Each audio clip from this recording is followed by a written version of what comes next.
Amagunlak, Daniskan Nusum, Doyaxit Nusum, Margaret Fo Diwayu, Gispudwada Deep Degu, Nelt Deaton Gespa, Gispudwada, Ginna Geek Diwalt Zogu, Simsianu.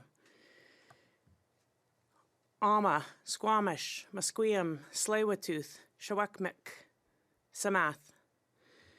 Good morning, everyone. Doyaxit Nusum, thank you all for joining us. My name is Margaret Fo. The killer whale is my clan, and the crest is the killer whale for the orca is the crest for the killer whale. So I'm from the Ginna-Geek tribe, people of the Hemlock, and I'm Simsian. I'm the CEO for the Aboriginal Housing Management Association, and our offices are located in the unceded and traditional territories of the Squamish, the Musqueam, and the Tsleil-Waututh. We have satellite offices in the Shawakmik of Salmon Arm and the Samath of Abbotsford, BC. I am also the president of the Canadian Housing Renewal Association. With me is Jackie Hunt, Senior Director of Strategy and Impact with End Homelessness Winnipeg. Jackie is also the board chair of the CHRA's Indigenous Caucus. I want to begin my remarks today by acknowledging that we are on the traditional and unceded territories of the Anishinaabe Algonquin Nation. I want to be abundantly clear that today is about holding government accountable to their promises of being transparent. Today, the Indigenous Caucus of CHRA is calling on the government to immediately release the $2.8 billion in committed funds to establish an urban, rural, and northern Indigenous housing strategy. Since 2017, when the federal government launched its national housing strategy, it has been promising to deliver specific funds that will enable Indigenous communities to provide housing solutions for their people. Budget 2022 included $300 million that was ultimately delivered to the National Indigenous Collaborative Housing, Inc. for some urgent projects. But this funding falls far short of what has been promised and what is needed.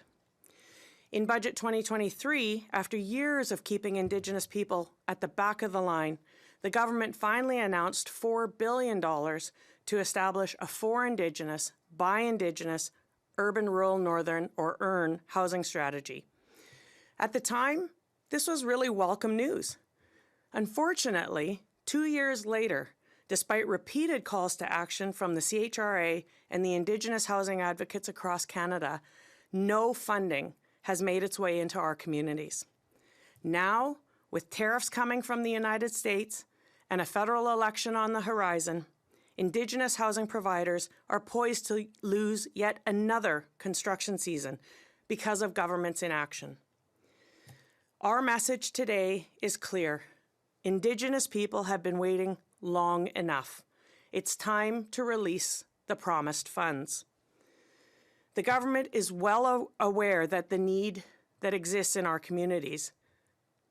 For over a decade, Indigenous housing professionals have been calling for a fully funded Earn Indigenous housing strategy. Nearly 7 years ago, I sat on the stage with the former president of CMHC, who assured me that good things were going to be happening soon. In 2022, the government's own National Housing Council urged federal officials to take strong and sustained action on Indigenous housing. These are just a few examples of the many times that this government has indicated it understands the issue, and yet has failed to act.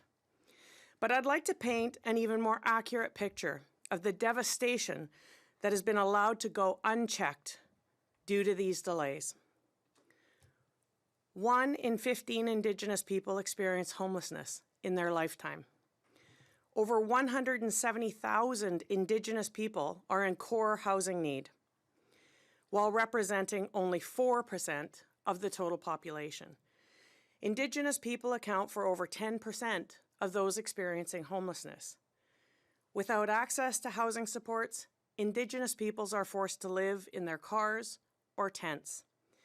Vulnerable women are staying in dangerous relationships because they're scared of becoming homeless if they leave. Last year in Vancouver, we know of at least 2 babies that were born into homelessness because young mothers couldn't find affordable rentals. because affordable rentals simply don't exist. These are stories that advocates like Jackie and I hear every single day in your communities across Canada. But this is about more than just the government's failure to keep its promises. It's about ending the vicious cycle of governments who pay lip service to the needs of Indigenous peoples, but who fail to actually do anything about it. It's about justice and equity for Indigenous peoples. This issue cannot wait any longer. The government must act now.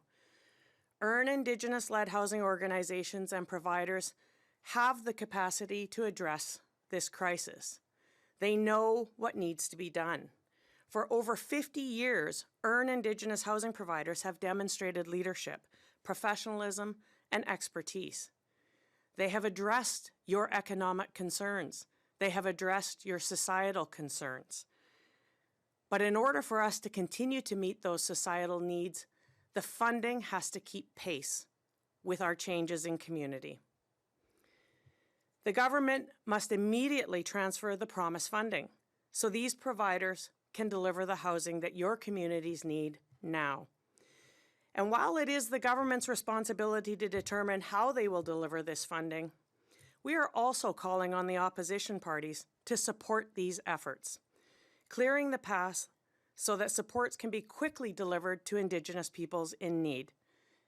Indigenous housing is not a partisan issue. Indigenous rights are human rights.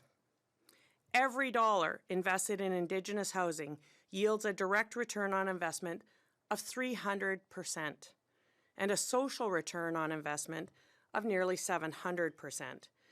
We know that having a safe place to call home reduces poverty, addiction, and recidivism. It protects women from violence and allows youth to form and achieve their goals. These are basic principles that all parties can agree on. Therefore, we call on each of our federal leaders to enable and earn Indigenous housing provider and housing providers across Canada to solve this housing gap, do their part, and make this promise a reality. I'm now going to hand this over to my colleague, Jackie Hunt, who is the board chair of the CHRA's Indigenous Caucus. Thank you, Margaret. I'm just going to move this down if I could. Thank you. Again, I'm Jackie Hunt, the chair of the Indigenous Caucus. I'm a senior director with End Homelessness Winnipeg and a proud Red River Métis woman. The projects we're talking about today impact real people. They make a tangible difference in the lives of at-risk families across the country. Margaret shared a few statistics earlier, and I'd like to offer a couple of my own. I live in the city of Winnipeg, and there are currently over 700 people living in encampments, and all of our shelters are full. Our last point in time count shows us that 75% of those individuals experiencing houselessness are Indigenous, and primarily First Nations. Our city does not have enough adequate housing or supports to address the homelessness crisis that exists. And without additional housing that is purpose-built to be affordable for low-income families, these numbers are only going to escalate. And this is the same story from coast to coast to coast. When Canada signed UNDRIP in 2021, it reaffirmed the fact that Indigenous people have a right to housing. It also states that Indigenous people have a right to be actively involved in the development of housing programs that affect them. And this is why the government initially committed a for Indigenous, by Indigenous housing strategy. Funds were intended to be delivered in coordination with Indigenous housing leaders and through a national urban, rural, northern Indigenous housing organization that would be responsible for the distribution of those dollars. And right now, as we speak, those Indigenous housing providers are ready to go. Across the country, there are dozens and dozens of shovel-ready projects that could move ahead today if the funding were available. Indigenous housing providers and advocacy groups are ready, willing, and able to build homes for those who need it. All they need is the funding. But instead of being on the ground, working with our communities to get shovels in the ground, we're here, forced to come to Ottawa to ask the government to commit to its promise. Unfortunately, without funding many of the projects we're talking about, we'll have another construction season lost. Worse, some organizations are indicating that if they do not make their project viable, they'll be forced to abandon the projects altogether. It's completely backwards. We shouldn't have to convince the government to keep its promise. We shouldn't have to make the case for investing in Indigenous housing. In January, the CHRA sent a letter to the Prime Minister and the Minister of Housing offering them a clear pathway to delivering on their promise. We asked them to do two things. The first one was to immediately announce a national urban, rural, northern Indigenous housing organization selected to administer the funds. And second, to release the $2.8 billion without further delay. We also met with the new Minister of Housing to appeal to him directly for some swift action.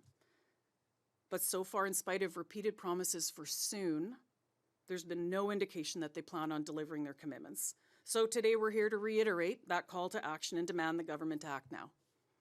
The government has the authority and the responsibility to stop dragging its heels. It's time to release the $2.8 billion they've been holding back. We have lives at stake, and now is the time to act. Thank you. And so now we're happy to take any questions for anybody in the room or online.